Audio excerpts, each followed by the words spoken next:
Hello guys, welcome to my YouTube channel Alag Nazariya. Uh, I in this video I will be talking about the students who are preparing for NEET UG 2026. मैं इस video में जो लोग NEET UG 2026 की preparation कर रहे हैं मैं उनकी बात करने जा रहा हूँ। अभी तक मेरे को ऐसा लगता है कि अलग अलग तरह के स्टूडेंट्स होंगे जिनकी प्रिपरेशन बहुत अलग अलग लेवल पे होगी। कुछ तो होंगे जो ऐसा 12th के साथ हैं एंड उनमें से उसमें 3 कैटेगरीज के बच्चे होंगे जिनकी ऐसा 11th 12th दोनों ही अच्छी हो गई है।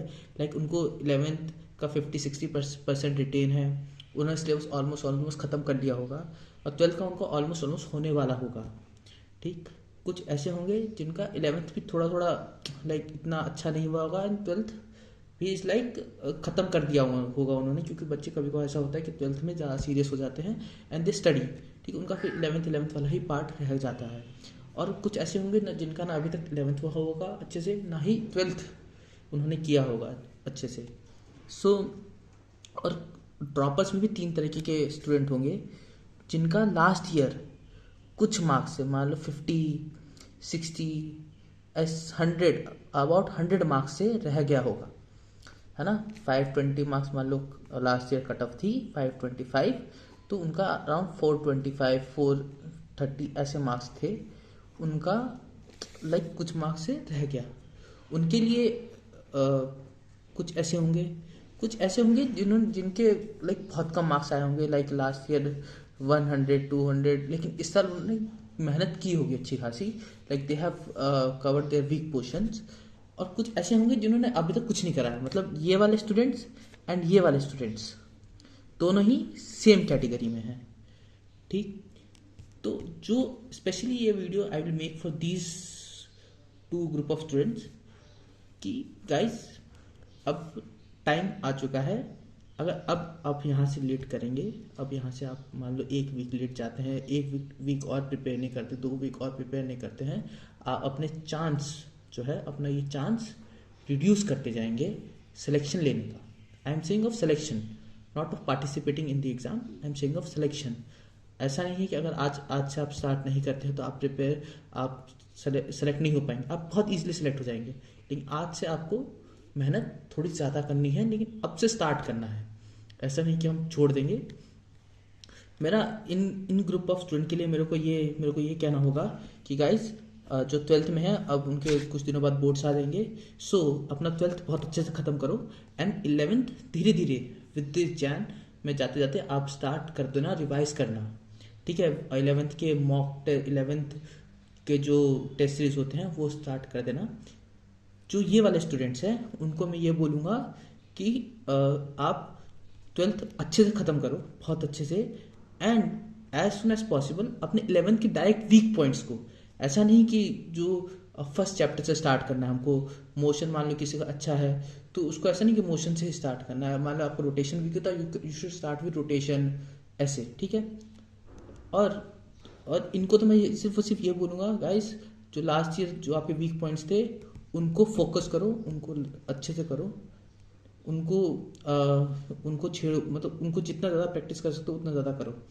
ठीक है, एंड दीज स्टूडेंट्स मतलब आप अपनी मेहनत को और कंटिन्यू करो और पॉलिश करो, क्योंकि आपको और मेहनत करनी है। और जो ये 2 ग्रुप के स्टूडेंट हैं इनके लिए मैं स्पेशली बहुत अच्छा सूटेबल बनता हूँ बताने के लिए, क्योंकि मैं भी पहले इसी ग्रुप में था।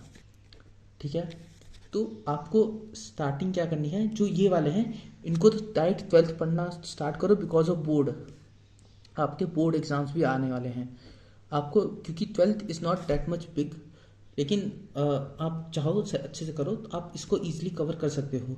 तो स्टार्ट फोकसिंग ऑन, मान लो आपका जो सब्जेक्ट वीक है उसको थोड़ा ज़्यादा करना स्टार्ट करो। जैसे मान लो किसी का बायो मस्ट बी गुड, ठीक है, तो आप उसको थोड़ा कम टाइम देके फिजिक्स को थोड़ा ज़्यादा टाइम देना स्टार्ट कर दो, केमिस्ट्री को थोड़ा और टाइम दो। ठीक, और आपके बोर्ड्स नहीं हैं तो यू शुड स्टार्ट वर्किंग, मतलब प्रॉपर अच्छे से आप स्टार्ट करो, फिजिकल केमिस्ट्री। ठीक है, केमिस्ट्री में फिजिकल केमिस्ट्री स्टार्ट करो। जो आपको डर लगता है उन चैप्टर से 2-3 महीना, उन टॉपिक से 2-3 महीना अच्छे से अच्छे से उनको प्रैक्टिस करो, उनको ऐसा फेस करो, ठीक है।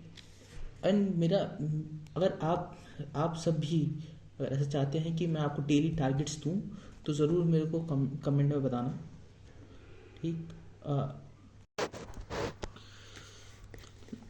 अब हम सोर्सेज की बात करते हैं, हमें कौन कौन सी सोर्सेज अभी पढ़ना स्टार्ट कर देना चाहिए। बायो में तो solely NCERT as much as you can read, और हमको पता नहीं कि कैसे कौन सा कौन सा पार्ट वो लोग मुश्किल बना सकते हैं, कौन सा पेपर का पार्ट वो टफ कर सकते हैं।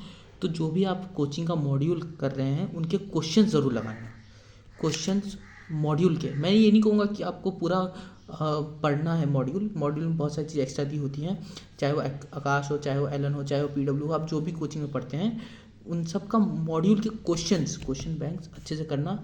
वो जो डेली DPPs होते हैं उन सब के क्वेश्चंस करना, बायो में छोड़ना मत, ठीक है, वो अच्छे से करना। बिसाइड रीडिंग NCERT, ये तो आपको अच्छे से याद ही होनी चाहिए, ठीक है। केमिस्ट्री के लिए of course 3 physical, organic and inorganic. Inorganic के लिए आई वुड से अगेन NCERT, एंड इसका भी यही जो हमने बायो में बनाया था स्ट्रेटेजी, वही करना है। मॉड्यूल के question and NCERT, thorough reading सब याद होना चाहिए आपको। ऑर्गेनिक के लिए आई वुड से नेम रिएक्शंस की एक अलग बुक बनाइए, मेरे पास भी थी, एंड आप सब भी एक नेम रिएक्शन की अलग बुक बना लो, जो कि बहुत काम आएगा। एंड इसके भी क्वेश्चन प्रैक्टिस करना है। इसमें आपको physical chemistry and inorganic chemistry को दोनों मिक्स करना पड़ेगा। इसमें आपको क्वेश्चन भी प्रैक्टिस करना पड़ेगा एंड आपको रीडिंग भी करनी पड़ेगी NCERT की। आपको ऐसा कुछ भी छोड़ना नहीं है ऑर्गेनिक में तो। एंड फिजिकल केमिस्ट्री में I would say N Awasthi, जो नीट UG के लिए बनी थी ना, नीट के लिए बनी थी बुक, उसमें ना PYQ जो सेक्शन C है, सेक्शन C में बहुत पुराने PYQs लाइक कि DPPMT, जो भी ऐसा PMTs होते थे पुराने स्टेट PMTs के, तो उनके क्वेश्चन भी दिए होते हैं, आप वो करना स्टार्ट करिए। इसमें सबसे बेस्ट वही है, क्योंकि कई बार ऐसा होता है कि मान लो पंजाब PMT का कोई क्वेश्चन होगा, वो इस साल नीट में उठ के आ जाता है। मैंने अपने टाइम में खुद ने 3 क्वेश्चंस देखे थे, 3 क्वेश्चन जो किसी न किसी स्टेट PMT के थे जो आ गए थे। तो आई वुड से फिजिकल केमिस्ट्री में आप जितने ज़्यादा हो सके उतने ज़्यादा स्टेट PMTs वगैरह के क्वेश्चंस करना स्टार्ट करिए। फिजिक्स, जो बहुत सारे लोगों का ऐसा कंसर्निंग सब्जेक्ट होता है फिजिक्स। सी गाइस, फिजिक्स से डरना नहीं है। पहली बात तो फिजिक्स कोई बहुत हाई तौबा वाला सब्जेक्ट नहीं है। मान लो अगर आपके 300 नंबर फिजिक्स आपके बायो में आ जाते हैं, मान लो 130 नंबर आपके केमिस्ट्री में आ जाते हैं, तो आपके 100-120 मार्क्स ही आपको लाने हैं फिजिक्स में फर्स्ट सिलेक्शन, अगर हम लास्ट ईयर की कट ऑफ के हिसाब से जाए तो हमें इतना नहीं डरना। और फिजिक्स में 120 क्वेश्चन सही करने के लिए आपको सिर्फ 30 क्वेश्चन ही सही करना है, not more than that, 30 question.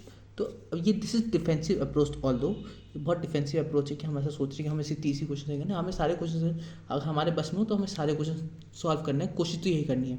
लेकिन कभी कभी क्वेश्चन मुश्किल आ जाते हैं और उस वक्त पे ऐसा बहुत हाई प्रेशर में हम लोग इतना दिमाग नहीं लगा पाते, तो उसके लिए हमें क्या करना है, हमें जितने ज़्यादा हो सके, एज आई टोल्ड यू कि जेई के मेंस के सारे क्वेश्चंस, जितने ज़्यादा हो सके सारे क्वेश्चंस करने हैं। एक अरिहंत की बुक आती है जिसमें सिर्फ उन्होंने चैप्टर वाइज, अरिहंत की एक बुक आती है जिसमें उन्होंने चैप्टर वाइज वो दे रखे हैं, Arihant chapter wise previous PYQs दे रखे हैं। वो वाली बुक ले सकते हैं आप, जो कि बहुत बेनिफिशियल होगी, बहुत मैंने भी वो बुक यूज़ करी थी, बहुत अच्छी बुक थी, ठीक। आपको इसके अलावा फिजिक्स में आपको क्वेश्चन सॉल्व करना है तो DC पांडे सबसे ज़्यादा इम्पॉर्टेंट। लोग मॉड्यूल्स नहीं करते हैं, मॉड्यूल्स पूरा करना, पूरा मॉड्यूल पूरा लाइक थॉरो।